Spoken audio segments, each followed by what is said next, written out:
युवक का व्यक्तित्व काफी प्रभावशाली था। चौड़ी छाती, भुजाएं गठी हुई, आंखों में गजब का यौन आमंत्रण था। पुरुषोचित सौंदर्य से वह पूरी तरह लदा हुआ था। मैं उसके बारे में ही सोचती हुई सो गई। रात के कोई 2 बजे बाहर घूम रही पुलिस के जूतों को आवाज सुनकर मेरी आंख अचानक ही खुल गई। मैंने सोचा, जब जाग गई हूं तो क्यों ना पेशाब कराऊं, तभी दरवाजे पर दस्तक हुई। मेरा अंग अंग भय के मारे कांप गया। मैंने नाइट बल्ब जला दिया। युवक भी जाग गया था। मैं पलंग से उठने लगी तो उसने कहा, आप दरवाजा खोलने जा रही है। दरवाजा भूलकर भी मत खोलिएगा। पुलिस गश्त लगाकर चली गई है और बाहर हिंदू मुस्लिम आपस में कट मर रहे हैं। मैं खिड़की से सब देख रहा हूं। इतने में दरवाजे पर फिर दस्तक हुई। मैं डर के मारे दोहरी हो गई। दरवाजे पर हथेलियों की थपथपाहट बढ़ती ही जा रही थी। तभी कुछ लोग मेरा दरवाजा तोड़ने लगे। युवक सोफे से उठकर दरवाजे के पास आकर खड़ा हो गया और चिंतित होते हुए बोला, ये लोग काफी संख्या में हैं। दरवाजा तोड़ सकते हैं, लेकिन डरने की कोई बात नहीं है।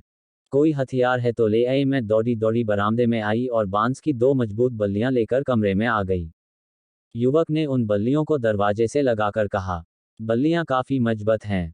मैं इन्हें मजबूती से पकड़कर बैठ जाता हा। युवक में अदम्य साहस और जोश था।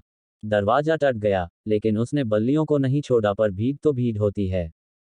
बाहर से जोरदार धक्का लगते ही एक बल्ली उसके हाथ से छूटकर गिर गई। युवक पसीने पसीने हो गया। पानी आ जाता है और फिर शुरू होता है सी सी करने का सिलसिला। सेक्स मिर्च की तरह तीखा तो नहीं होता है, लेकिन चरपरी मिर्च जैसी ही तासीर उसकी होती है। मिर्च सा चरपरा किंतु मीठा। मैं मन ही मन आत्मा विभोर हो रही थी। सुबह मेरी आंख खुली तो वह जा चुका था। मुझे उस युवक पर बड़ा ही गुस्सा आया। वह कितना स्वार्थी था। बिना मिले ही चला गया। खैर, उसे तो जाना हो था। वह एक पुरुष जो था। पुरुष किसी से प्यार थोड़े ही करते हैं। वैसे भी स्त्रियां भी कहाँ किसी से प्यार करती हैं। माधुरी किशोर से कहाँ प्यार करती है। ये स्त्री पुरुष के रिश्ते शरीर से शुरू होकर शरीर पर ही खत्म हो जाते हैं। उस युवक को अपनी रात सुखद गुजारनी थी और मुझे भी मर्दानी बाहों के स्पर्श का स्वाद चखना था। आनंद लिया दिया, बात खत्म। मेरा मन चला बिंदास। मन इन झमेलों में कहाँ पड़ने वाला था। मैंने एक झटके में ही रात के मधुर क्षणों को झटक दिया और बाथरूम की ओर बढ़ गई। दूसरे दिन माहौल में काफी सुधार आ गया था। क्यों का असर कहीं भी नहीं था।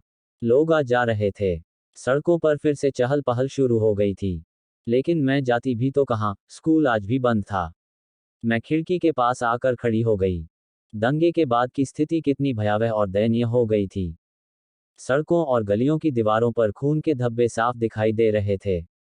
दंगाइयों ने अच्छी खासी दुकानों को तोड़ दिया था। मलबा सड़कों पर बिखरा हुआ था।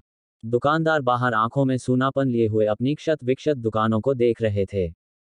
उनमें कुछ घायल भी थे। किसी ने सिर पर पट्टी बांध रखी थी, तो किसी ने हाथ पांवों में। ये तो खुदा का शुक्र ही था कि हमारी कॉलोनी में मुस्लिम आबादी ज्यादा होते हुए भी अधिक खून खराबा नहीं हुआ था। इसका एक कारण शायद ये भी था कि हमारी कॉलोनी के मुस्लिम परिवार सुशिक्षित थे। शिक्षा धर्मांधता का नाश करती है, कट्टरपंथी बनने से रोकती है। यह मेरी अपनी मौलिक सोच थी। शायद उन्हें यह पता था कि मस्जिद गिराने की उपज धर्मांधता के हाथों ही हुआ है। मस्जिद को सारे हिंदुओं ने मिलकर नहीं गिराया है, बल्कि चंद धर्मांधों ने गिराया है। इतने में मेरी नज़र सामने सड़क पर चली गई। सफेद रंग की गाड़ी हवा से बात करती हुई इधर ही चली आ रही थी। मैं समझ गई, यह मम्मी की गाड़ी है। इतनी तेज गति से गाड़ी वही चलाती है। देखते ही देखते मम्मी की गाड़ी मकान के गेट के सामने आ खड़ी हुई। मम्मी ने आज अपने बालों का स्टाइल बदल रखा था। उसके होंठों पर लिपस्टिक भी कोई दूसरे ही शेड की थी। साड़ी भी उसके शरीर पर हल्के गुलाबी रंग की थी। मुझे ये समझते देर न लगी कि मम्मी के परंपरागत साज श्रृंगार और पहनावे में बदलाव वेदांत अंकल के कारण ही हुआ है। मैं सहसा ही बुदबुदा पड़ी। अपने मनपसंद साथी के मिल जाने पर व्यक्ति का जीवन कितना सार्थक हो जाता है। मम्मी का तो कायाकल्प ही हो गया है। पापा के लिए तो वह सजना संवरना ही भूल गई थी। तभी मुझे मम्मी के पैरों की आवाज सुनाई दे गई। वह बड़ी ही तेज गति से सीढ़ियां चढ़ रही थी। मैं दरवाजे में आकर खड़ी हो गई। मम्मी मेरे करीब आते ही बोल पड़ी, बेटी, अकेली तुम घर पर थी, कोई दिक्कत तो नहीं हुई? मैं दंगे की वजह से नहीं आ सकी, मम्मी यह कहकर अपने कमरे में चली गई। मैंने उसकी बातों का कोई जवाब नहीं दिया। मम्मी शायद थकी हुई थी। कपड़े चेंज किए बिना ही पलंग पर निढाल पड़ गई और देखते ही देखते खर्राटे भरने लगी। मम्मी के आने के बाद भी मैं इतने बड़े मकान में अकेली ही थी। मेरी आंखों में आंसू आ गए। मैं ये सोचने पर मजबूर हो गई कि स्त्री पुरुष जब सिर्फ सेक्स के लिए ही जीने लगते हैं तो उनके लिए सारे रिश्ते गौण हो जाते हैं। वे कितने खुदगर्ज और अवसरवादी हो जाते हैं। उनका सोचने का दायरा कितना छोटा हो जाता है। मम्मी पापा अपनी दुनिया में ही सिमट कर रह गए हैं।